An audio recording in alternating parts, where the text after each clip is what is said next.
Om Sahana Vavatu Sahanau Bhunaktu Sahaviryam Karavavahai Tejasvinavadhitamastu ma Vidvishavahai. Om Shanti Shanti Shanti.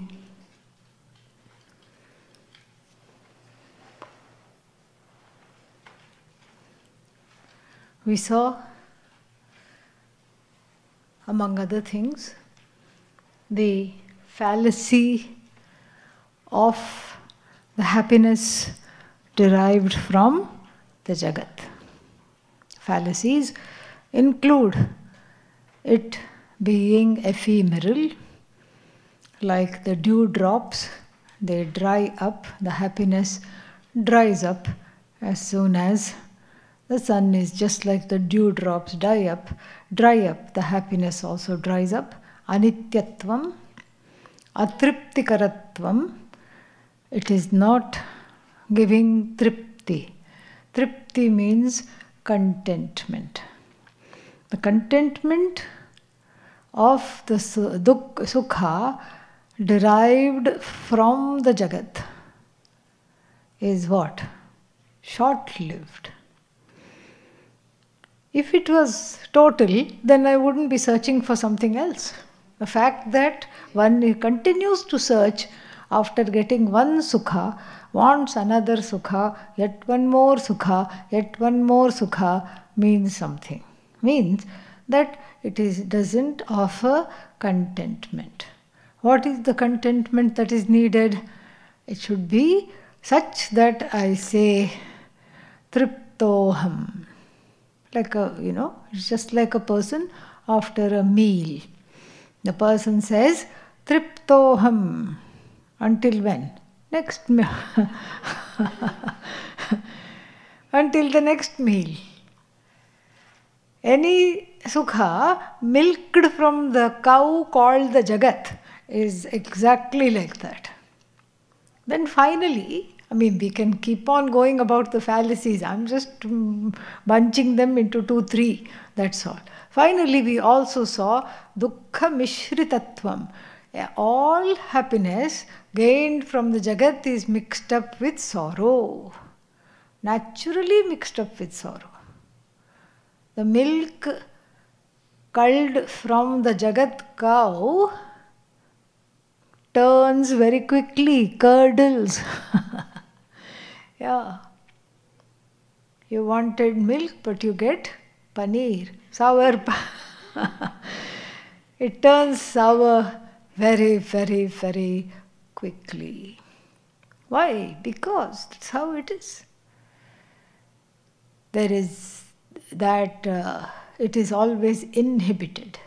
If I am the enjoyer, then I am away from the object of enjoyment because I am not that which I enjoy. I can only enjoy through a kind of a fusion. And as soon as the fusion ends, what begins is confusion. Okay? And so dukkha mishritatvam. So therefore, dukkha is the property of the Jagat. Sukha, happiness, is connected to Brahman, which is Atma. These are all just, the author because it's a drum beat, the author can get away with making these clever verses and leaving the Vedanta students and the teachers to figure out all in detail and assimilate what all it means. Then, that was 5. We will see 6 also. Samashtivyashtirupau dvau padarthau sarvasammatau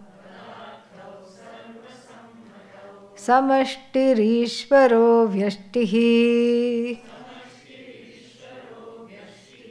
jivo vedanta dindimaha. Sarvasammatau. Everyone agrees. everyone is in agreement. Who is this everyone? Everybody who knows what this is about. Scholars, philosophers, thinkers, sages, saints, jnanis. This is what everyone is. Everyone doesn't mean somebody on the road, okay? We are not talking roadside riffraff. We are talking of thinkers, scholars, people who matter, who are what? Brahmavits. So all of those people, the highly erudite people, people who matter, agree. Sarvasammatau. What do they agree? That there are two things. Dvauhi padarthau. There are two things. One is vyashti. Vyashti means individual. Individual means separation. Individual, we already saw earlier, dukkha, finitude, limitations. But the individual does not live in a vacuum, is already connected, whether one sees it or not, whether one experiences it or not, and finally, whether one acknowledges it or not. The individual doesn't live in a vacuum. Where does the individual live? In the Jagat.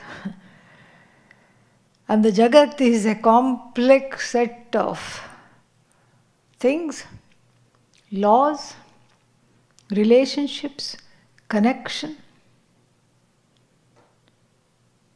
And where does the Jagat begin? According to most people's understanding, the Jagat or the universe begins where my body ends. This is me, me, me, because the skin is the boundary. Unless, of course, you're a sensitive and you can read auras, then it's different. Most people can't do that. So the skin is the boundary. So, if I'm holding my hand like that, then what? This is me. This, not me. Anatma, Atma, Anatma, Atma, Anatma, Atma, Anatma, not me, not me, not me, not me, me. Very strange idea of me. And this is strange because it is not in keeping with one's quest, which is to be one with everything, and it is not in keeping with the Shastra, which reveals one to be one with everything. So the Jagat, the so-called universe, cannot start excluding this Vyashti. This Vyashti means this individual, endowed with the body-mind-sense complex. So if the Jagat excludes this I from the standpoint of the body-mind-sense complex, then we may as well go home. Why are we here? Why are we breaking our heads over this? Because if separation is the truth of oneself, then no amount of Vedanta is going to help. Separation creates anxiety. That's why it is called separation anxiety. Separation creates anxiety, separation creates sorrow, separation creates pain. And if it had to be that everything is separate from everything else, then what is the point? If that is the reality, then what is the point of studying that reality? I already knew I am separate. In fact, I am desperate to be proved wrong. That I am separate, is it acceptable to me or is it unacceptable to me? It is completely, totally, irrevocably unacceptable to me. I do not want any part of it at all. And so what do I want? I want to be one with everything. I want to be one with the people. I want to be one with the mountains, the rivers, the trees, the plants. I want to be one with all of it. I cannot stand separation. Since the age of 2, nobody can stand separation. That separation anxiety continues. Earlier, one is searching for mommy, daddy as a baby, and then later on, one is searching for the mother of the universe and the father of the universe. That is what it is. So, if this separation is unbearable to me, and if the truth of this universe happens to the truth of everything, the tattva happens to be that I am separate from everything, if the Shastra is espousing this, then nothing changes after me studying it. Imagine coming to a retreat because one is feeling disconnected, alienated, dissociated, separate. You come to the retreat and then the final analysis on the last day, you are separate. You are different from everything else. A strange sense of dis-ease, discomfort is there.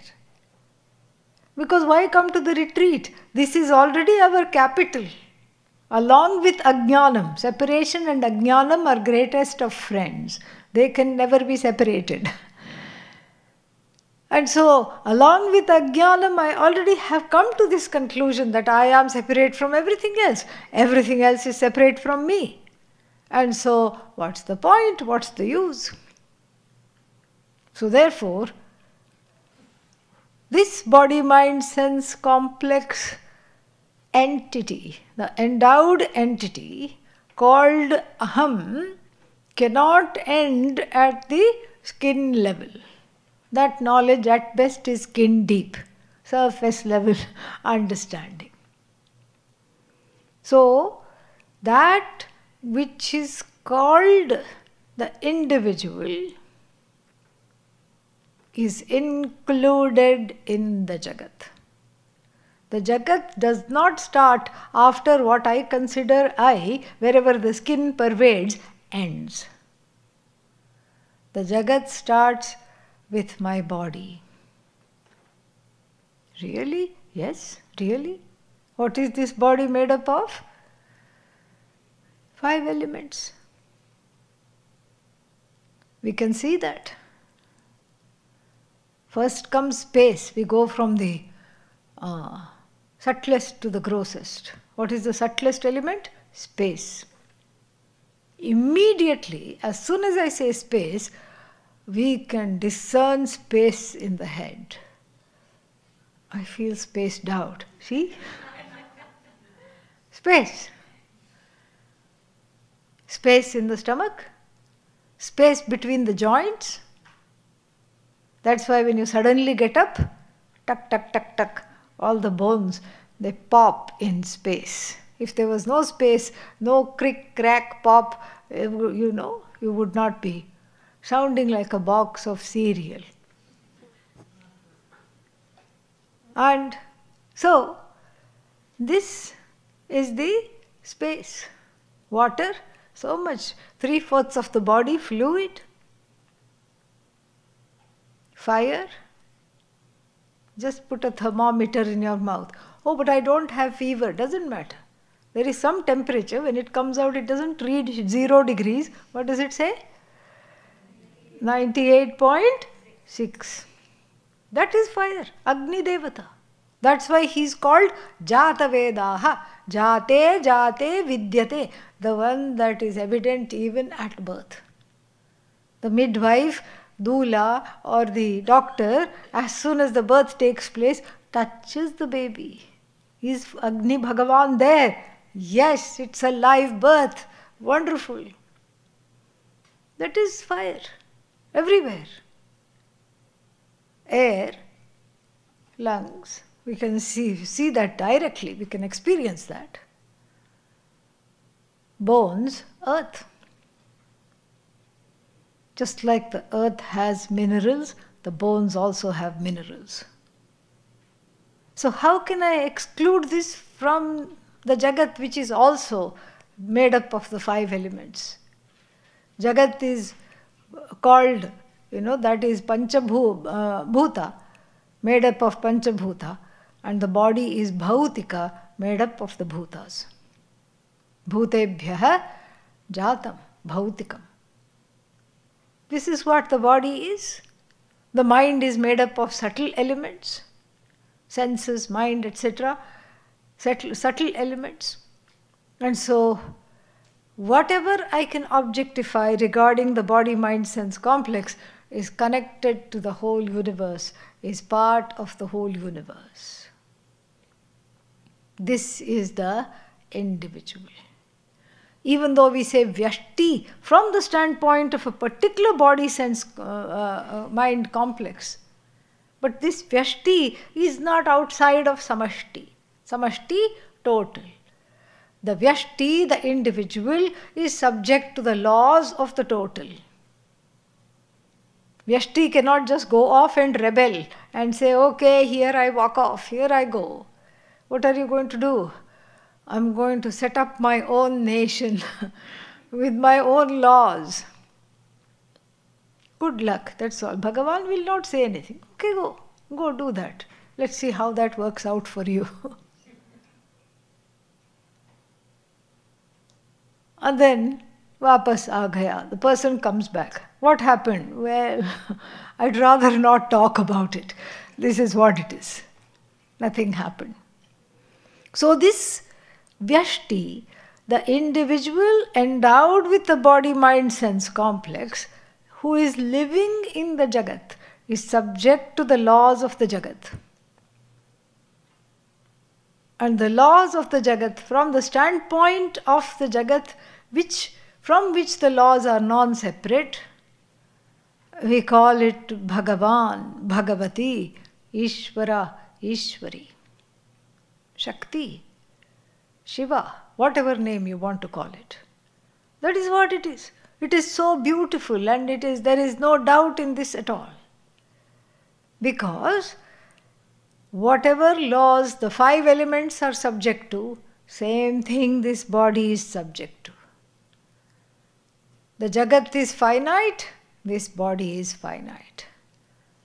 The jagat is got certain, is jada, certain other attributes. Jada means inert. Body is inert. Oh no, body is alive. Body is not alive by itself. Body is borrowing the sentience from Satchidananda Atma. Atma is making the body alive. As though association with the Atma, the body becomes alive. Like standing next to a famous person in the selfie. You take or you don't even take a selfie because the famous celebrity does not know you. But they happen to be taking photographs and you photo bomb. Yeah, this is called photo bombing. You're not invited there, but you just go stand there. Like this, you pose. Then what? Then you put it in your social media. Yeah, then only the fun starts. Then it gets millions of views. You suddenly become famous. Everybody is retweeting that photo, reposting that photo millions, 5 million times, 6 million times. Is it because you are famous? No, nobody even knows your face.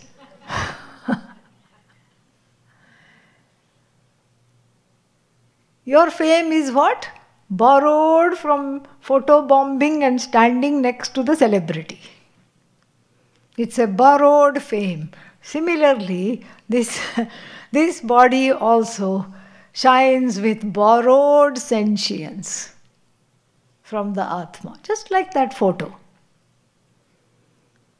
Same thing with the mind, inert, jagat, inert.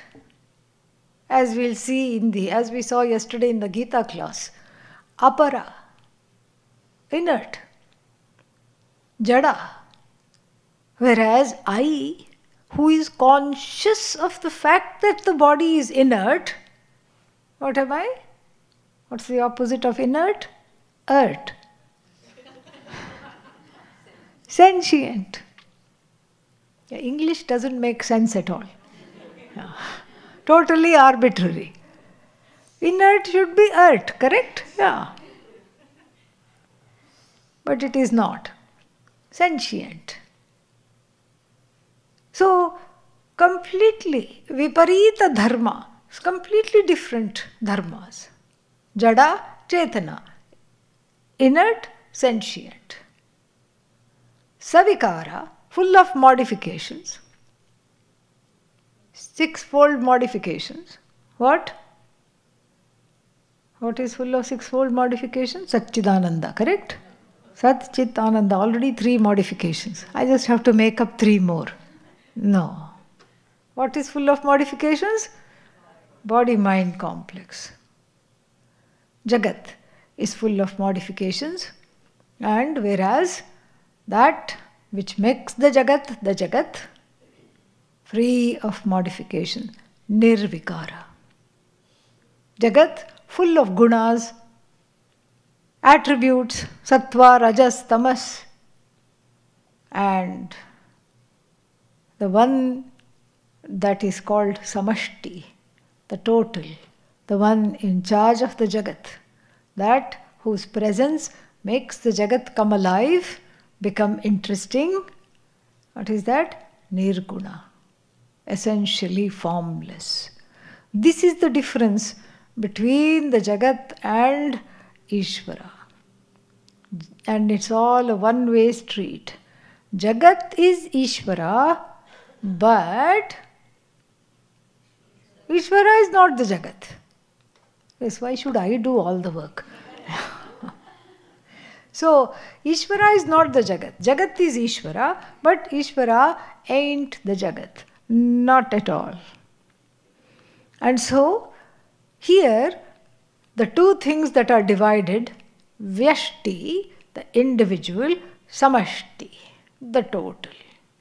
What is the connection between the individual and the total is given in the last line. And what is that? Samashti is Ishvara. Samashti is Ishvara. The total, the whole Jagat, along with its laws, because you cannot separate the Jagat from the laws. Jagat runs because of the laws. From the standpoint of the laws, we say the cause, Ishvara, is what? Nimitta Karana. The intelligence behind the Jagat is called Nimitta Karana. And from the standpoint of the raw material, we call it Upadana Karanam. So these 2 comprise the Samashti.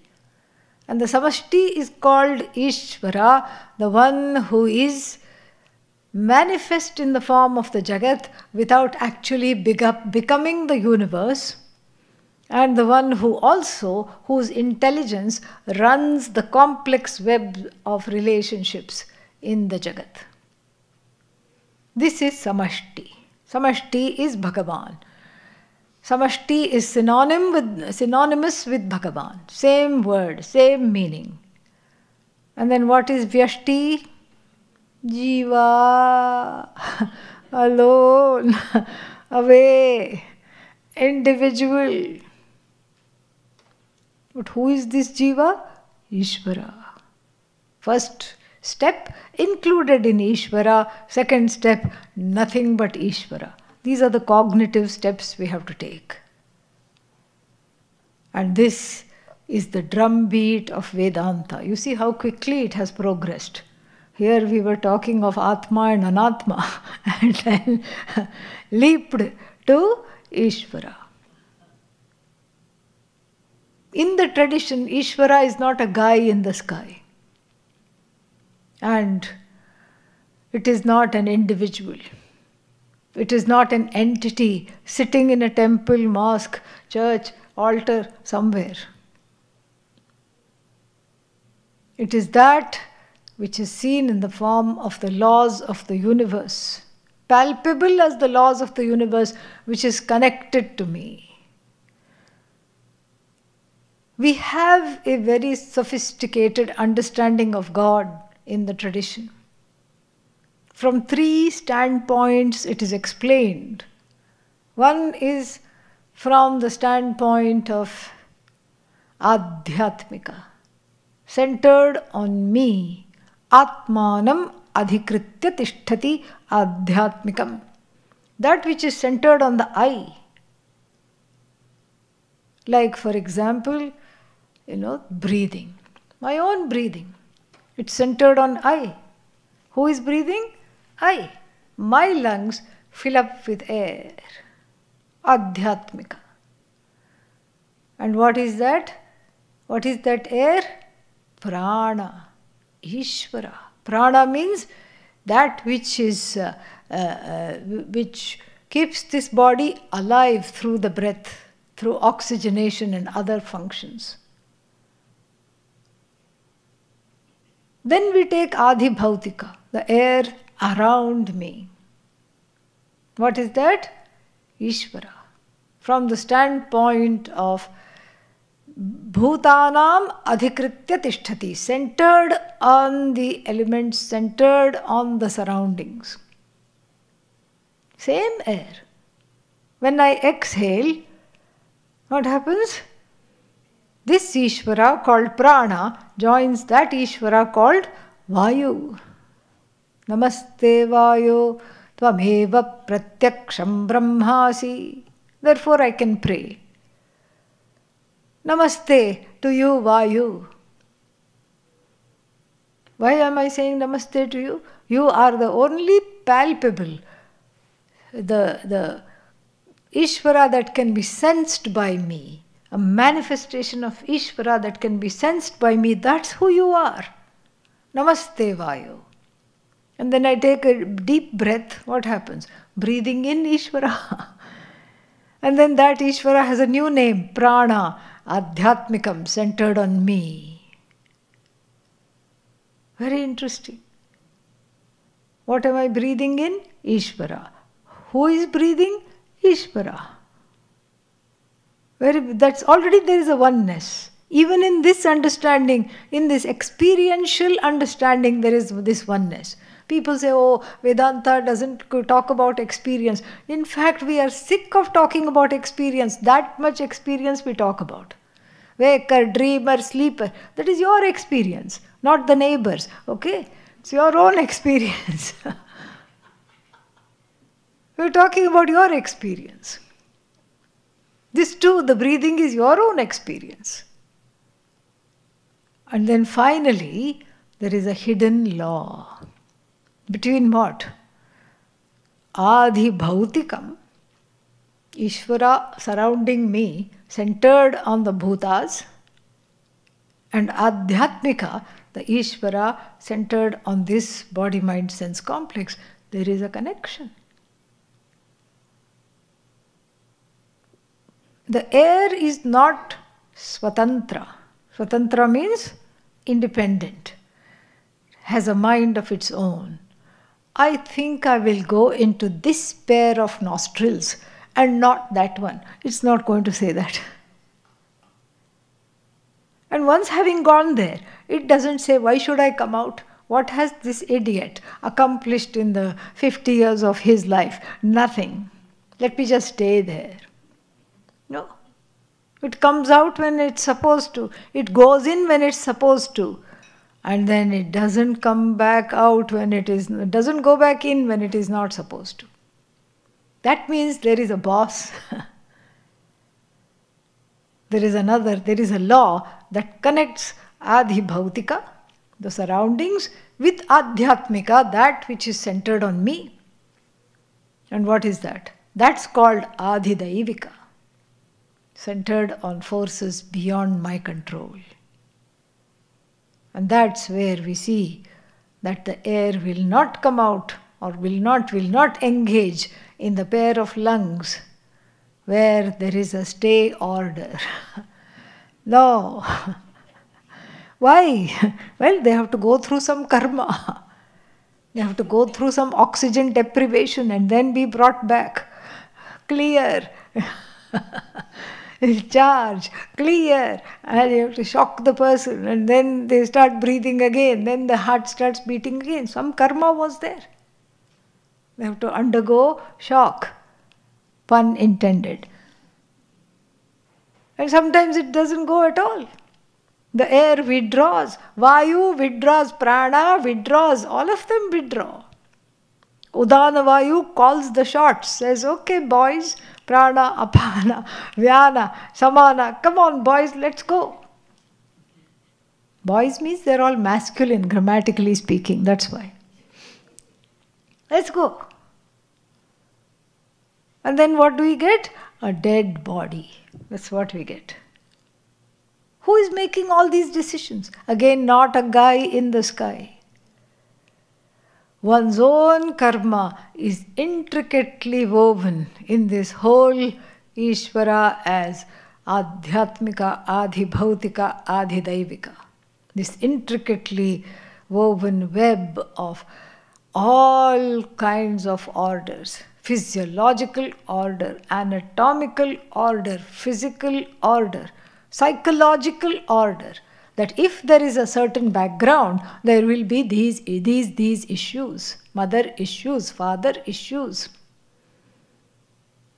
Neglect, abuse, fear. All this will carry and on into adulthood. This is the law of psychology. And that is very helpful. Because before it was what?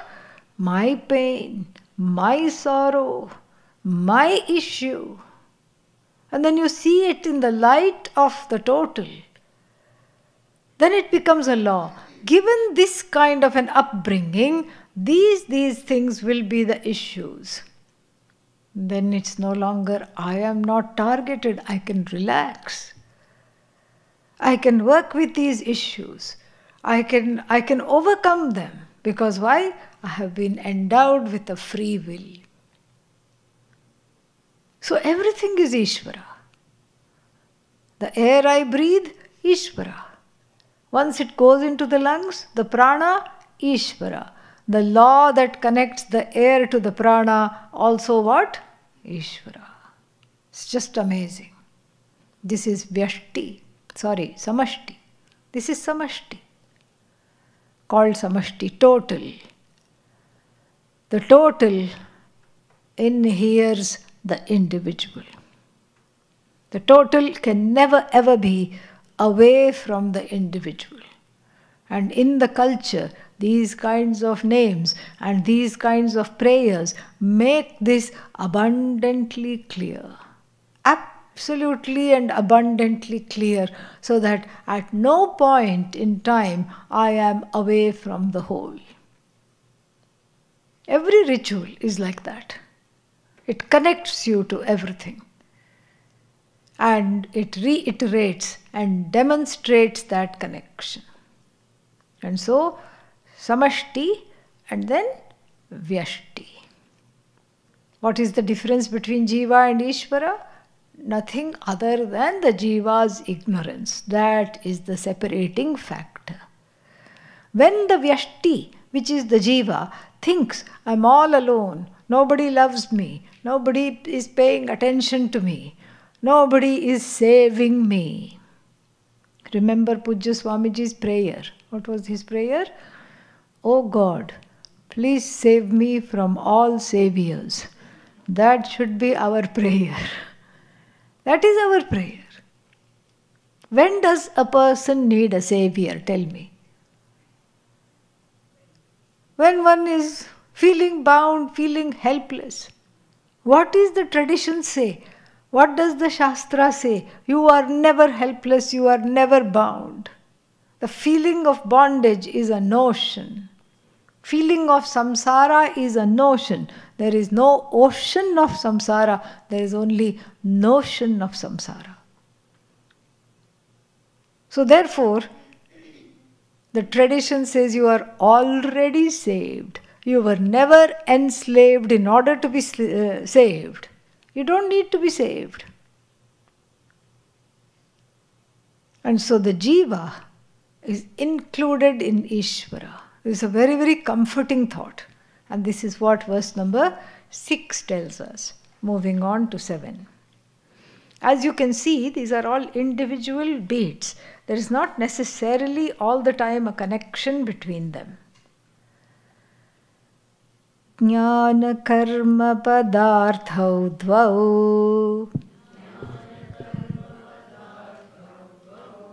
vastu kartratma tantrakau jnanan moksho na karmabhyah. Together. Iti Vedanta Dindimaha. Again, there are two things. What are the two things? Jnana and karma. Two things. Only two things. Jnana. What is jnana? Ignorance, right? No, good. Yeah. Knowledge. And then what is karma? Action. Only two things in the world. Knowledge and action. How are they connected to each other? They are actually opposed to each other. Whereas, as far as self-ignorance is concerned, action can give rise to, four kinds of... Action is useful in four situations.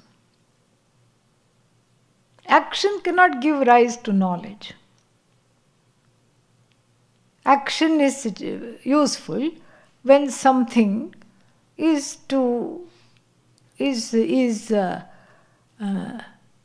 something has to be brought.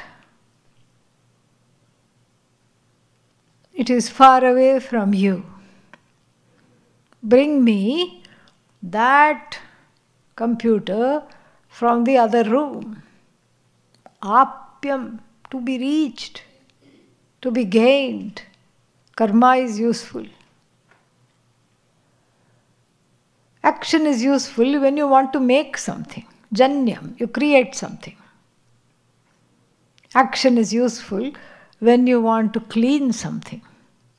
Samskaryam, like a stock example is that of a water pot made of copper, which has been kept outside, and what happens? It is brown in color, not orange. It needs some kind of a tamarind, lemon, some sour thing to remove that corrosion, to make it shine.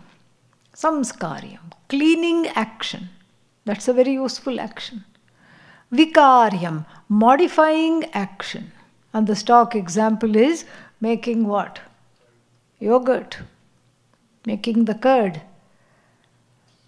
You take some starter yogurt and put it in the milk and let it sit for 6-7 hours. And then you can't say, "Ayyo, now I want to have coffee, where is the milk?"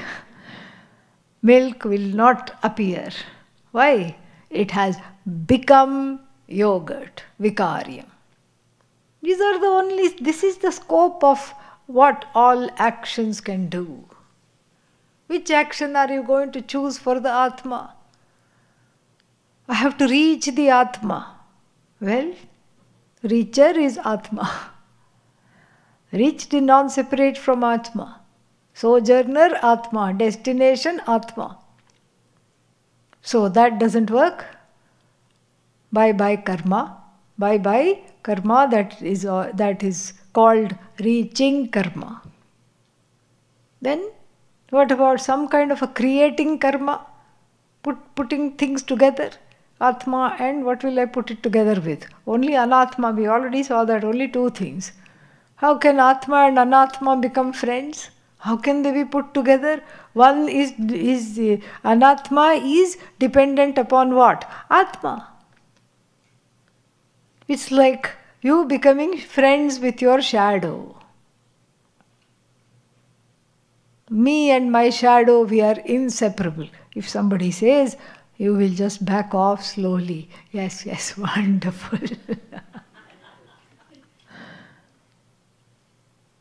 And Satyam and Mithya, there can be no friendship. There can be no association.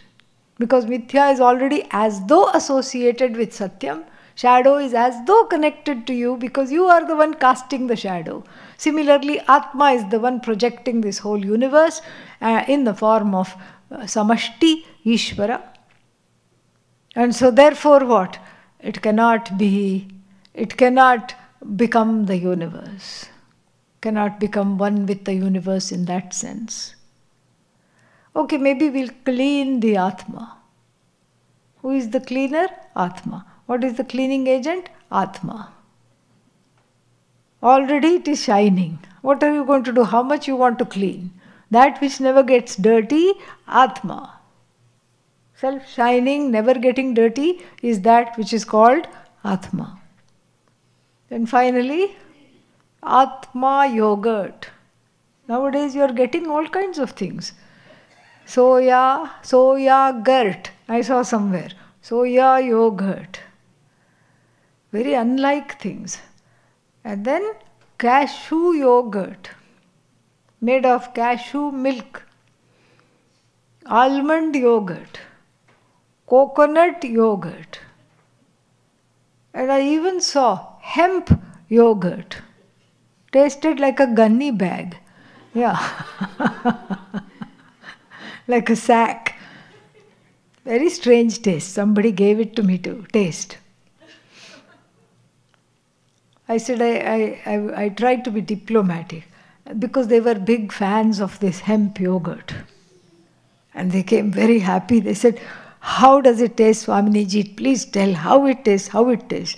I said, "It tastes exactly as it sounds, hemp, gunny sack."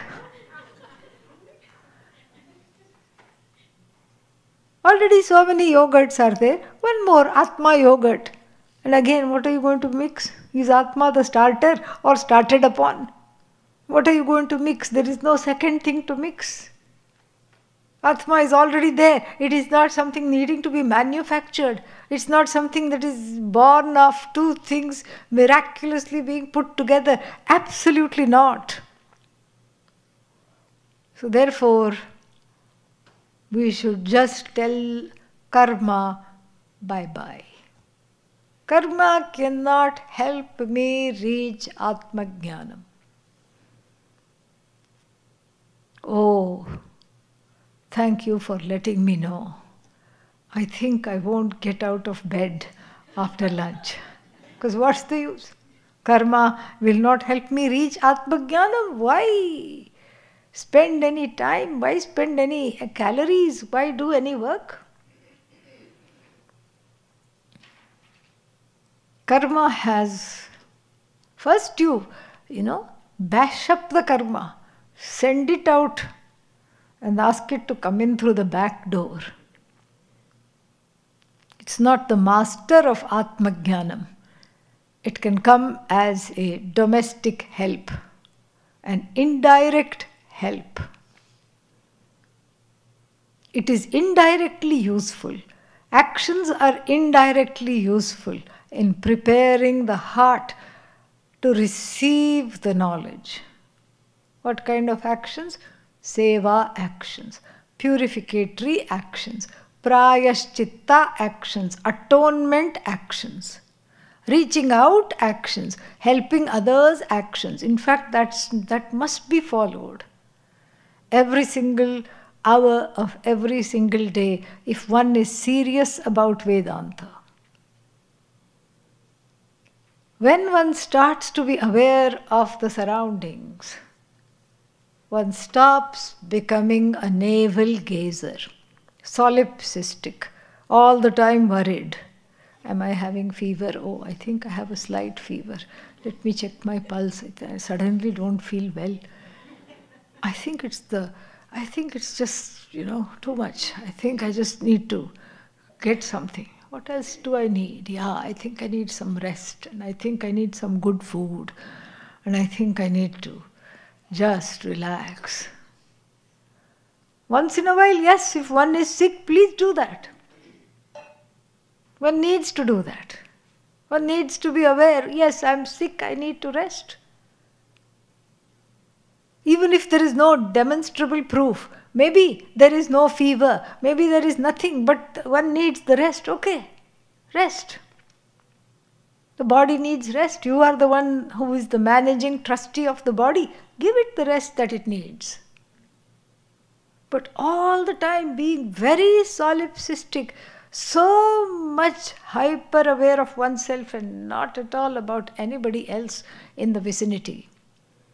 So the karma helps one to get out of this doldrum called the vyashti, the jiva, the disconnected, sad, bad, mad jiva.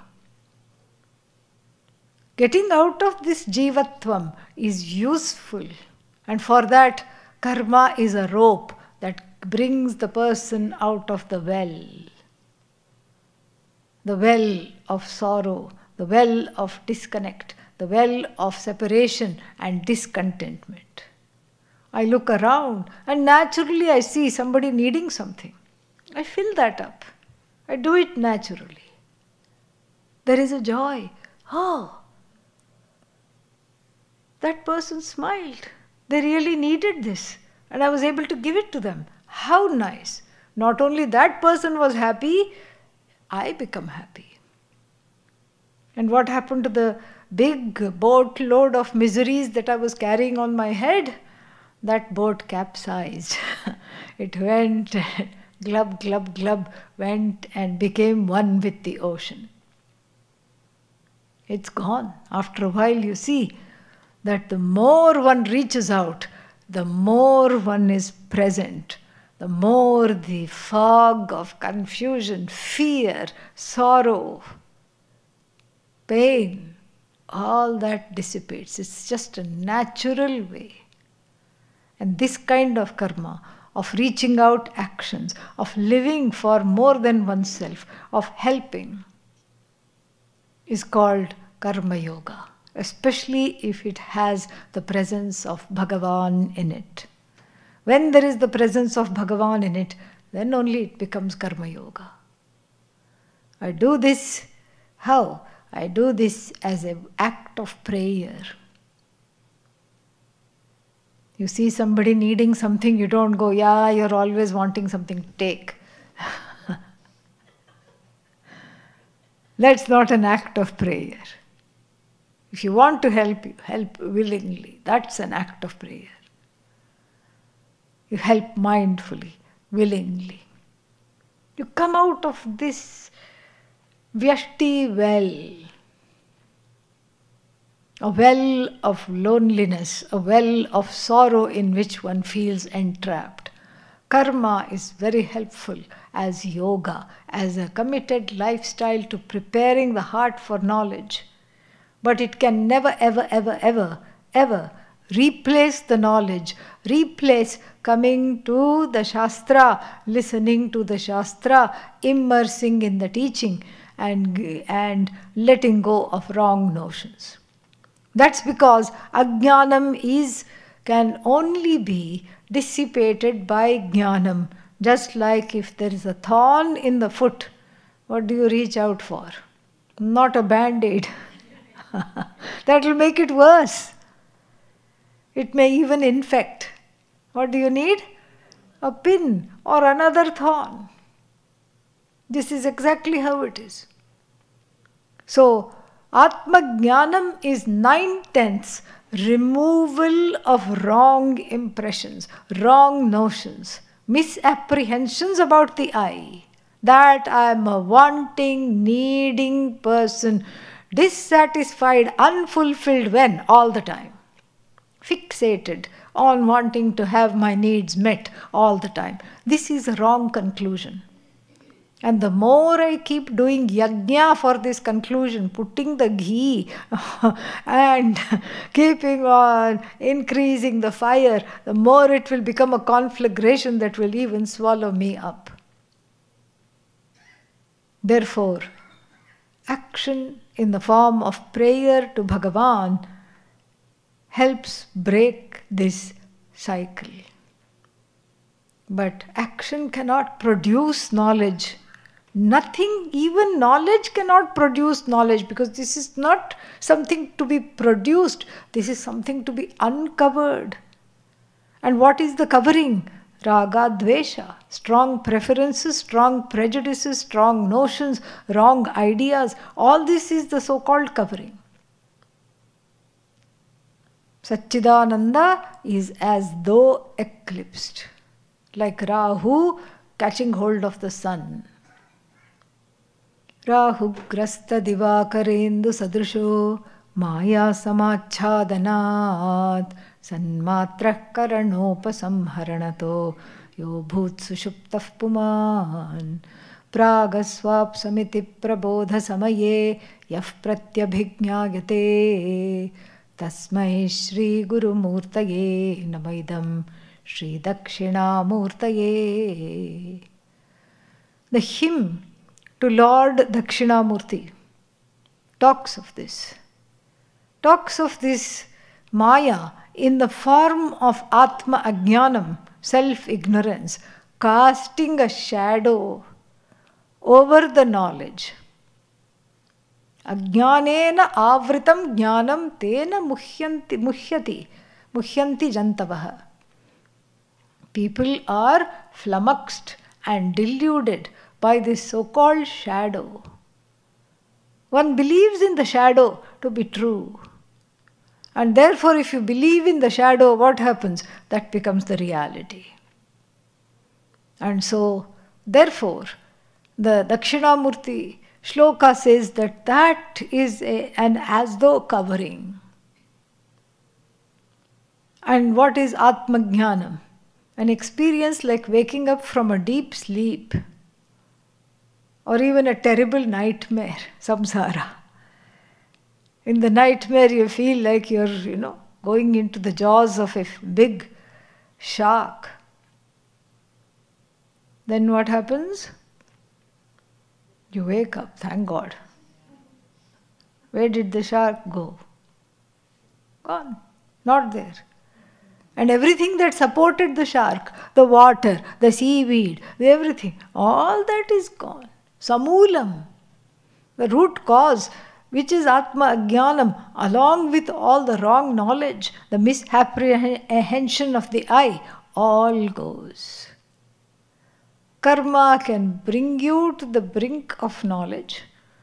Karma is like the Karma Yoga is like the tuxedo you wear, and then the party that you go to is Atma Jnanam. This is how it is. So, then the next line says something which is very important. Jnanat mokshaha na karmabhyaha. Moksha, freedom from samsara, freedom from being wedded to sorrow, comes with what? Jnanat, comes because of, as a result of immersion, exposure, and being one with Atma Jnanam. Jnanad mokshaha. Na karmabhyaha, not through karma.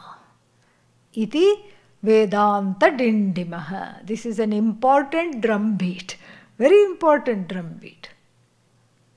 Because by nature, not Swarupa, Swabhava, the shallow nature, surface level nature, everybody says, I am a doer.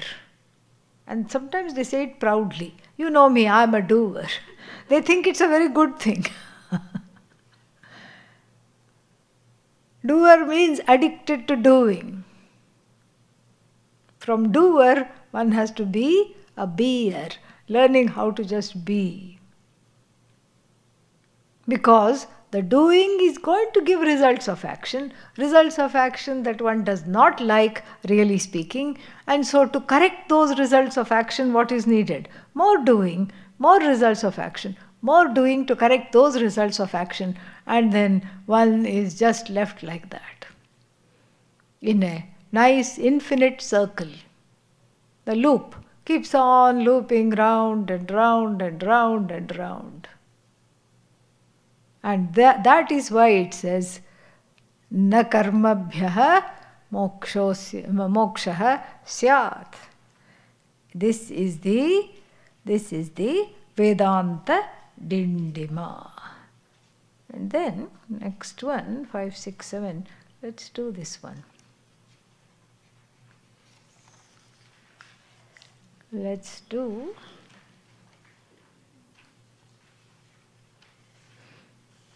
Let's do 11, because there is a connection with what we have seen.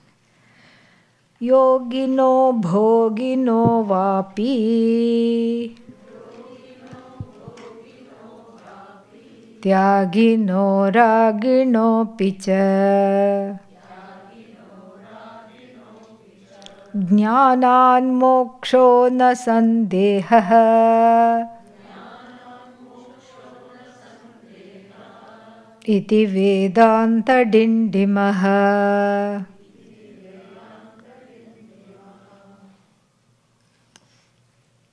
Somebody can have a question here. Jnanat moksha. Moksha is only through knowledge. Maybe for you. Why? Because you are the intellectual type. What am I?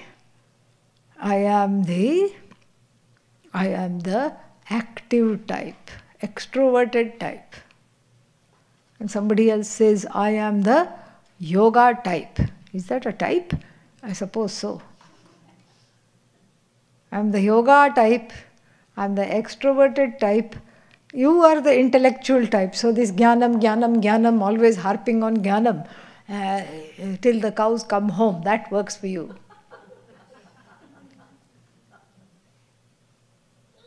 And then somebody else says, I'm the meditative type. And the last fellow says, I am happy being the ragadvesha type. I don't want to do any of these things. I don't want to do tapas. Unless you're talking of Spanish snacks, then you can count me in. I don't want tapas.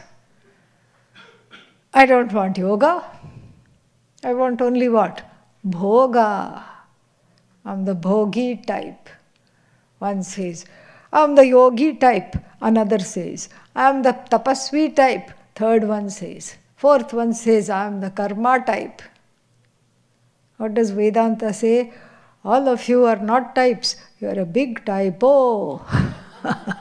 All these are a big mistake. It's a typo. Mistake. So regardless of who you are, you're not going to get moksha through your favorite activity. Eating, drinking, dancing. I'll dance my way to moksha. Well, the truth of the dancer is moksha. I'll sing my way to moksha. The singer's song and singing is moksha. I'll meditate my way to moksha. Here you can't tell me anything. Yes, I can tell you many things. Meditation will give you a quiet mind, which is nice. Then I don't have to deal with you. So that is good. But it's not going to give you moksha. Meditation is karma. Manasam karma. Already we said karma is not giving you moksha. And then this karma is coming in a disguise, wearing the robes of a ascetic tapasvi and saying, can I get moksha now? No, you cannot. And then the same karma comes in the form dressed with yoga pants, leggings, yoga cushion, yoga block, yoga strap. Can I get moksha now? I know how to do arm balance. I know how to do wheel pose. Can I get moksha now? No. Another typo. Then the other person says, I am a karma yogi. God will give me moksha. I'm sorry to say this. Even Bhagavan cannot give moksha. Ayyo, how can you say this? This is almost blasphemous. How can you say this? Well, Bhagavan cannot give you something you already have. It's like this person prayed, did a lot of tapas. Bhagavan said, okay, I'm in a hurry. I just thought I'll drop by because of your great tapas. What do you want? Oh Lord, I want a head on my shoulders. Bhagavan was confused. Come again? Say that again. I want a head on my shoulders. Bhagavan said, I can see why you are asking for one, because the one that is there doesn't seem to be thinking properly. I can't give you a head. I can give you another one. Tell me where you want it. Double decker, like buses in India. Ek ke upar ek. One on top of the other. Or side by side.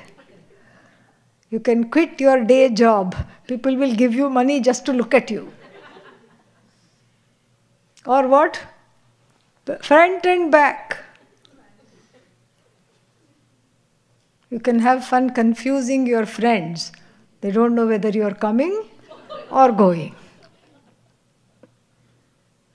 Tell me quickly, where you want the other head? A head I cannot give you. Why? Already you have moksha.